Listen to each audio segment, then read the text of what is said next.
Don't I look a little bit office casual vampire-y today? This is actually Halloween Part 2 video. Welcome. Hey everyone, how are you? Are you slowly building up your albums of the year? Thank you for texting me everywhere! Are you already building up your ultimate album of the year list? For fuck's sake, is this a fucking... what's going on? Album of the year. Have you built it up? Or you just filled up the pitchfork thing with like top 10 best albums, top 10 best songs, overrated albums, underrated albums, and decided to leave it on that. Anyway, it's almost the end of the year, and today we're talking about a record label. We're continuing our series about labels today because 2 videos ago we talked about Maison Kitsuné 18's compilation album. If you haven't seen it, you can actually click right here to find it and watch it. And then after doing the video, we decided why not to talk about the actual label? Well, because it's one of the most famous, yet still indie labels out there. And also it's a European label, and so far we've only talked about American and British ones. So KitsunE is a French electronic music record label and a fashion label created in the year 2002 by Gilles de Loac, Masaya Kuraki, and the London-based company ABAC. French names are so beautiful! The full label name consists of 2 words, Maison and Kitsune. First one is French and the second one originally is Japanese, just like the label's creators. La Maison, as far as I remember, is something like a place, a space, a company, house, and Kitsune is a Japanese for fox, which is believed in the Japanese mythology to change its face and appeal. The fox is also label's logo, so now you know. The company really loves to change its face and its appeal. They have fashion, music, and even a couple of cafes all under one name. For sure, the creators of the company are very versatile. And what's really interesting, they do everything equally good. Loac is the main face you will see researching anything about Kitsune. And he actually has quite an interesting life story. When he was only 19 years old, living and working in Paris, running his own vinyl shop, he met all this kinds of different musicians popping out for some new records. Among them, Guy-Manuel de Même Christophe and Thomas Bangalter, aka Daft Punk. Perfect time in the year of 1993. Daft Punk's first ever release, No Manager. Who can take this role? Of course, one of the closest friends. So for 15 years, Gilles actually worked with them, here and there managing, promoting, DJing, and actually that is how Loac met the other half of Kitsune, Masaya Kuraki.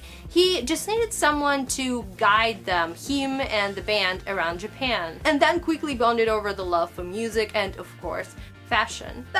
So why create a music label and a fashion label all together? The inspiration came from Japan's local shops and creative spaces. Seeing music stores, concept showrooms, and cafes gathered under one roof, Kitsune founders came up with their own sort of version, a more European one. Of course, fashion and music businesses are not that similar, but Loac keeps an eye on both, running 2 and now even maybe more than 2 teams at once. What's interesting the most for us, though, is that Loac is still the main A&R in Kitsune Records, handpicking the best new music and DJing all over the world with Kitsune Club Nights. During his DJ sets, he introduces the best beats from Kitsune and some ultimate train bangers. But it's believed that one of the first things that kind of brought up Kitsune to the public was the release of Two Door Cinema Club's debut record, Tourist History, in 2010. Multi-platinum record, by the way. Loac caught a set from Irish indie rockers in Kitsuné Maison en vrai, a live event which label runs several times per year, showcasing their favorite artists. In our video review for Kitsune's latest album compilation, we talked a little bit about other label residents, but I still want to mention some of them in this video and some of the releases Kitsune has. From Kitsune released or core-released albums, of course, you should know the debut album by Hot Cheek, Coming On Strong, or Digitalism with their debut Idealism. Both fantastic debut records. Digitalism might have a win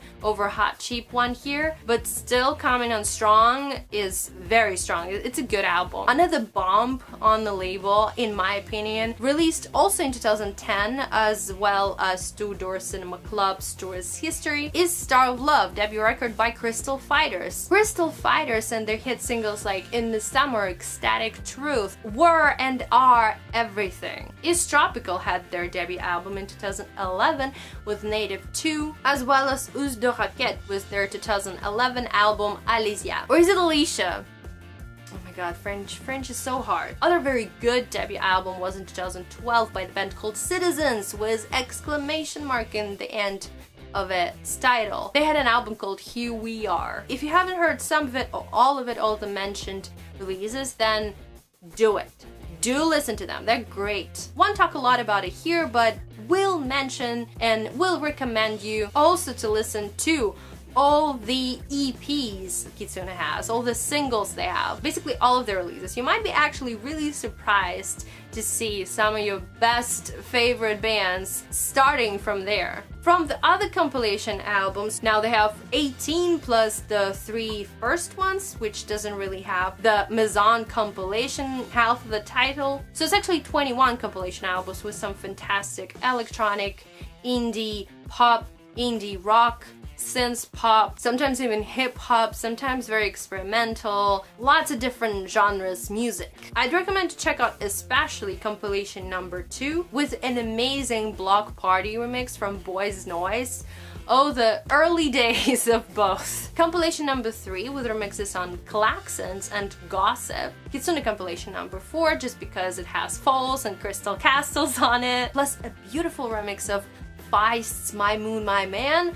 Oh my god, I love that song. MIA and Does It Often You, Yeah, are on the compilation number 5. Basically now I'm just telling you to listen to everything, but yeah, that's kind of the point of this video. Compilation number 8 has really long track listing with some amazing songs from like The Drums, Two-Door Cinema Club, Delphic, and a classic by Crystal Fighters, the biggest hit probably, I Love London. Compilation number 12 is quite interesting as it has Citizens, Us de Raquette, Mark Ronson, and a Russian synth pop band called Tesla Boy. So fucking random. I really like the vibes of compilation number 15. It has some really beautiful varied electronica and synth pop in it, with artists like Fakir, Citizens again, Jaws, and Nemo. And of course you have to check out the brand new this year compilation album number 18, the Hysterical Advisory issue, which we actually reviewed on our channel. You can watch it, you need to watch it. They did a huge rebranding for their label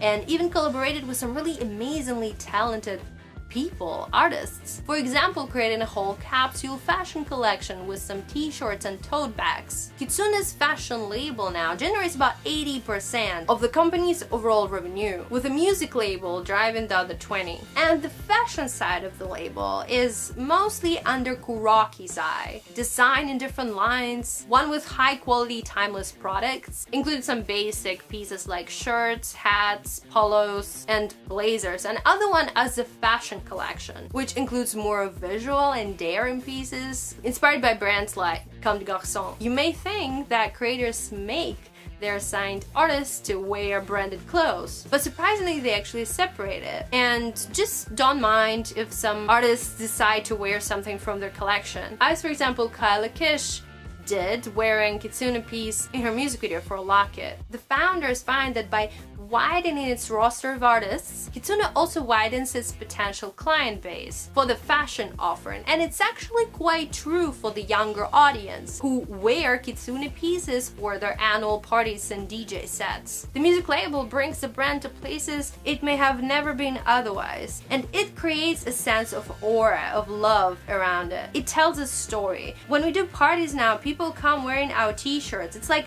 a live version of KitsunE, says Loak. We don't have millions of euros to invest into advertising campaigns, but we do the coolest parties all over the world which work like our own ad campaigns, adds Kuraki. I mean, how cool is that? It actually works with pretty much all music fashion brands. Have you ever been to Tyler the Creator gig or like anything Odd Future related? Like every other hip teen either wearing something from their collection, from their fashion line, or at least their Vans collab. It's a great bundle system, pretty much like band merchandise, but even better. It's kind of the same with Kanye and his fashion line, or Rihanna doing her own shoe collabs. But of course, those are much more hyped. I think that's it for today. If you have any other questions about KitsunE or any indie music label, the comments are open. Be free to share your thoughts. Also, don't forget to like and to give a shout out to this video, as well as to subscribe to our channel to come back for more videos about labels, festivals, artists, albums, and everything else music world related. Get your annual results list ready. Treat yourself with a Christmas gift in form of a ticket, for example, to one of the 2017 summer season festivals. Some of the lineups there are already like lit. Be sure to check out our Kitsuné Maison album discussion, and that's it. Bye bye. Peace off.